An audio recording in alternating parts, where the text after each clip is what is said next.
O índice de preços ao consumidor amplo, que é considerada a inflação oficial do país, ficou em 0,71% em março. No acumulado dos últimos 12 meses, o índice é de 4,65%. Esse é o menor valor registrado desde janeiro de 2021, quando estava em 4,56%. Para a gente entender um pouco mais como anda essa movimentação, nós conversamos agora com o professor de Economia do Instituto Mauá de Tecnologia, Ricardo Balistiero. Professor, boa noite. Obrigado pela presença aqui no Fast News. Olá, Vitor. Um prazer, eu que agradeço. Professor, a que o senhor atribui essas projeções e esses resultados e o que projeta para o restante do ano?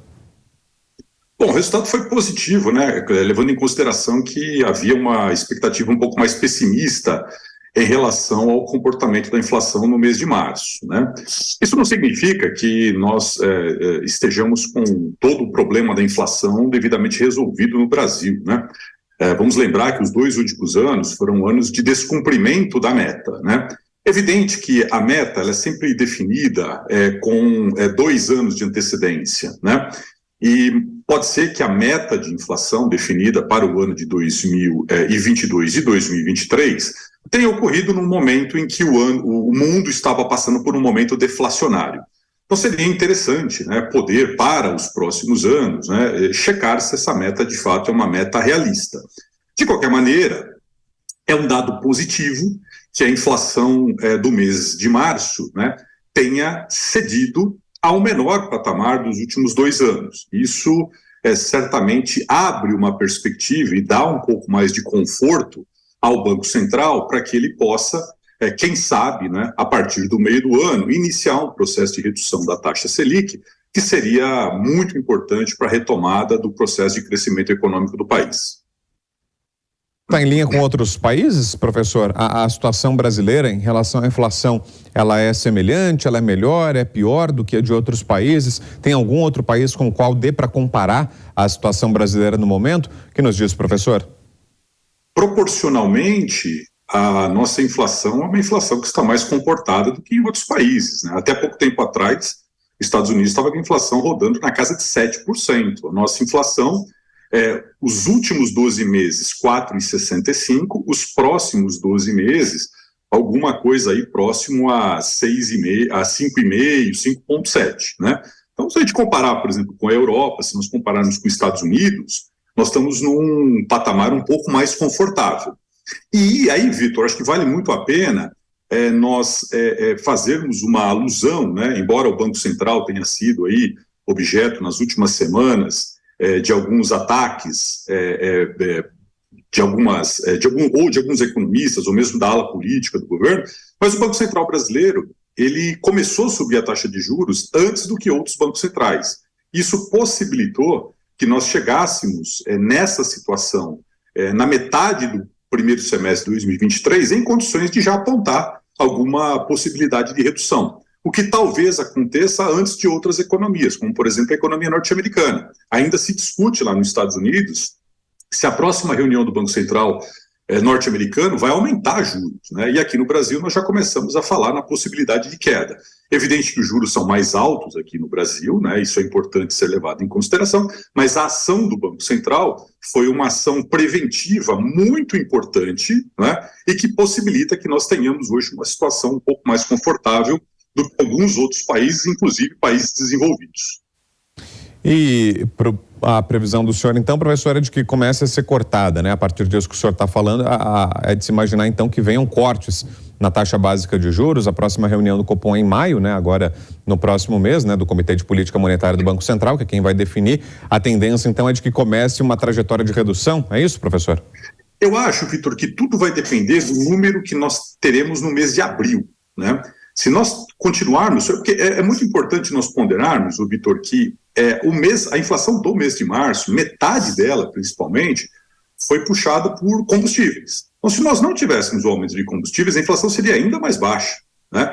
Então, se mantida essa trajetória de queda da inflação no mês de abril, não há nenhuma razão para o Banco Central, no mês de maio, não iniciar um processo de redução da taxa básica de juros. Agora, o Banco Central, ele toma decisões técnicas, né? Quer dizer, ele tem os seus modelos e ele tem um mandato que é muito importante. O mandato do Banco Central é o mandato de manter a inflação dentro da meta, ou no centro, ou usando os dois intervalos de variação que existe, né? O centro da meta é 3,25 para 2023, com o intervalo de 1,5 para baixo, 1,5 para cima. Então, a inflação ainda está acima da meta, né? Então, um Banco Central que toma decisões técnicas, ele toma decisões olhando exatamente para os dados que são divulgados. Então, a depender da inflação do mês de abril, eu tenho certeza que em maio o Banco Central vai poder tomar uma decisão, né, que esteja em consonância com o comportamento da inflação. Se não for no mês de maio, na outra reunião certamente iniciaremos um ciclo de baixa da taxa Selic. E, professor, como é que isso impacta tanto a taxa de juros quanto a inflação? Como é que isso impacta em outros indicadores, como o próprio PIB, o crescimento de setores da economia e da própria economia como um todo? Como é que isso é afetado por indicadores como a inflação e a taxa de juros? Eu destacaria duas variáveis, Vitor. A primeira variável é exatamente o PIB, né? À medida que a taxa básica de juros é reduzida, e ela só pode ser reduzida se a inflação estiver minimamente comportada, né? Porque existe também a questão das expectativas inflacionárias, enfim, todas essas questões. Isso ajuda, né? Quer dizer, principalmente os tomadores de crédito, né? Quer dizer, as empresas para investimento e os consumidores para que possam, por exemplo, fazer financiamento, né? Então, isso ajuda o PIB de uma maneira decisiva, né? Isso é muito claro, né? Demora um pouco, tanto a alta quanto a baixa, existe um gap, né? Enfim, mas quanto antes se inicia o processo de redução da taxa Selic, mais rápido isso acaba chegando no consumidor final. E a outra variável, Vitor, que é muito importante, é a variável taxa de câmbio, né? Ou seja, hoje o Brasil experimentou aí uma taxa que chegou a 5. Isso está muito ligado à taxa de juros de um lado, né? Por quê? Porque quando o Brasil tem juros muito elevados, isso faz com que capitais externos sejam atraídos para o Brasil, principalmente os capitais especulativos, mas principalmente porque o saldo comercial do país, nesses primeiros 3 meses, principalmente, bateu recordes, né? Quer dizer, o Brasil tem uma balança comercial bem confortável. Então, essas duas variáveis, câmbio e balança comercial, juros e balança comercial, auxiliam também essa variável importante chamada taxa de câmbio. E o senhor nos diria, professor, passados agora já mais de 3 anos do início da pandemia, o Brasil já conseguiu se recuperar dos efeitos daquele momento mais grave da crise econômica ou não? A gente ainda sente os efeitos disso? E como é que foi o comportamento da economia brasileira? Nós acabamos, claro, o mundo inteiro sentiu os impactos disso e teve problemas econômicos, financeiros decorrentes disso, né? Foi uma crise global, mas o Brasil se saiu melhor que outros países ou não? Pelo contrário, teve um desempenho pior. Como é que foi afetada a nossa economia? E a gente continua sentindo os reflexos disso, professor? Olha, o antigo governo, ele tomou uma decisão importante no ano de 2020, que foi a criação do auxílio emergencial. O auxílio emergencial, ele foi um programa que auxiliou muito, né, principalmente a população de baixa renda e principalmente aquelas pessoas que estavam na economia informal, né? Então, claramente, com todos os problemas operacionais que um programa como esse tem, gente que acabou não recebendo e deveria receber, gente que acabou recebendo sem precisar, tirando essas questões operacionais, o programa foi importante. Qual que foi o grande problema do governo que se encerrou em 31 de dezembro? Havia muita desarticulação do governo com o Congresso. Então, o programa foi interrompido, depois ele foi remodelado, depois ele voltou com outra cara, pegando menos gente, enfim. Isso acabou deixando muita gente de fora e aumentando muito os níveis de pobreza do país.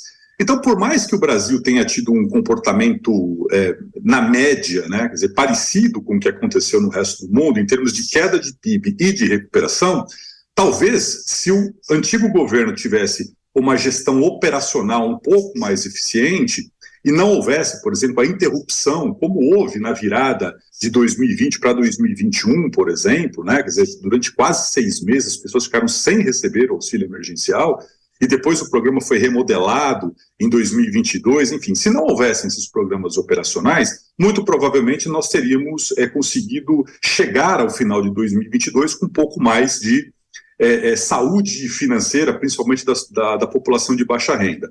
Mas me parece aí que a remodelação, né, do Auxílio Brasil, né?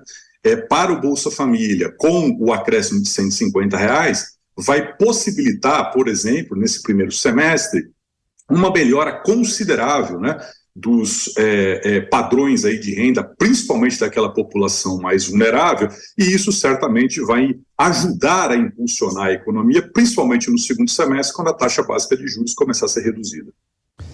Perfeito. Aí a análise do professor Ricardo Balistiero, professor de Economia do Instituto Mauá de Tecnologia. Obrigado mais uma vez, professor, pela presença e uma boa noite. Eu que agradeço, Vitor. Muito obrigado pelo convite aí. Uma boa noite a você e a todos os telespectadores. Obrigado.